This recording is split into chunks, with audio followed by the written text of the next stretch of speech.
যদি রূপ দিয়েই পুরুষের মন জয় করা যেত তবে এই শহরে সুন্দরী রূপসী একটা মেয়েরও বিচ্ছেদ হতো না।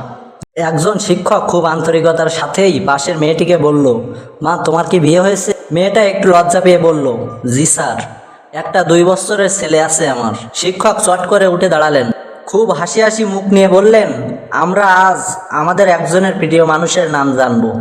এই কথা বলেই মেয়েটার দিকে তাকিয়ে বললেন, মা আজকে তুমি শিক্ষক, এই নাও চক ডাস্টার, যাও তোমার প্রিয় 10 জন মানুষের নাম লিখো।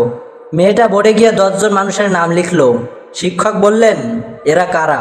তাদের পরিচয় দাও এবং পাশে লিখো। মেয়েটা এদের পরিচয় লিখলো। সংসারের সবার নামের পাশে 2-1 বন্ধু ও প্রতিবেশীর নামও আছে। শিক্ষক এবার বললেন, সেখান থেকে 5 জনকে মুছে দাও। মেয়েটা তার প্রতিবেশী এবং তার ক্লাসমেটদের নাম মুছে দিল। শিক্ষক একটু মুচকি হাসি দিয়ে বললেন, আরও 3 জনের নাম মুছো।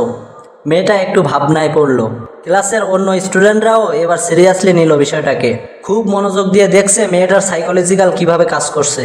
মেয়েটার হাত কাঁপছে। সে ধীরে ধীরে তার বেস্ট ফ্রেন্ডের নাম মুছলো এবং কান্না চোখে তার বাবা আর মায়ের নামও মুছে দিল। এখন মেয়েটা অঝরে কান্না করছে। যে মজা দিয়ে ক্লাসটা শুরু হয়েছিল সেই মজা আর নেই। ক্লাসের অন্যদের মাঝেও টান টান উত্তেজনা। লিস্টে আর বাকি আছে 2 জন, মেয়েটার স্বামী আর সন্তান।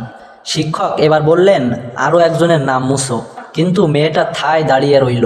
কারোর নাম মুছতে সে আর পারছে না। শিক্ষক বললেন, মাগো এটা একটা খেলা, সাইকোলজিক্যাল গেম, জাস্ট প্রিয় মানুষদের নাম মুছে দিতে বলেছি, মেরে ফেলতে তো বলিনি। মেয়েটা কাঁপা কাঁপা হাত নিয়ে ছেলেটার নাম মুছে দিল। শিক্ষক এবার মেয়েটার কাছে গেলেন, পকেট থেকে একটা গিফট বের করে বললেন, তোমার মনের উপর দিয়ে যে ঝড়টা গেল তার জন্য আমি দুঃখিত, আর এই গিফট বক্স 10টা আছে তোমার সব প্রিয় মানুষদের জন্য। এবার বলো কেন তুমি অন্য নামগুলো মুছলে?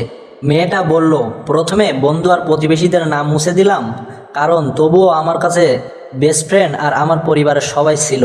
পরে যখন আরও 3 জনের নাম মুছতে বললেন তখন ভাবলাম বাবা মা তো আর চিরকাল বেঁচে থাকবে না, আর বেস্ট ফ্রেন্ড না থাকলে কি হয়েছে, আমার কাছে তো আমার পুত্র আর তার বাবাই বেস্ট ফ্রেন্ড।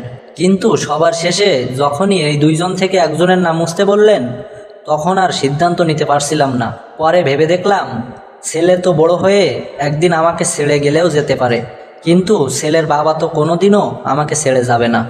একজনের লেখা পড়ছিলাম, একটা লাইন মাথা থেকে যাচ্ছে না, যারা বরের কাছ থেকে নিতে শিখে গেছে তাদের আর দুনিয়ার কারোর কাছ থেকে কোনো কিছু চাওয়ার দরকার নেই।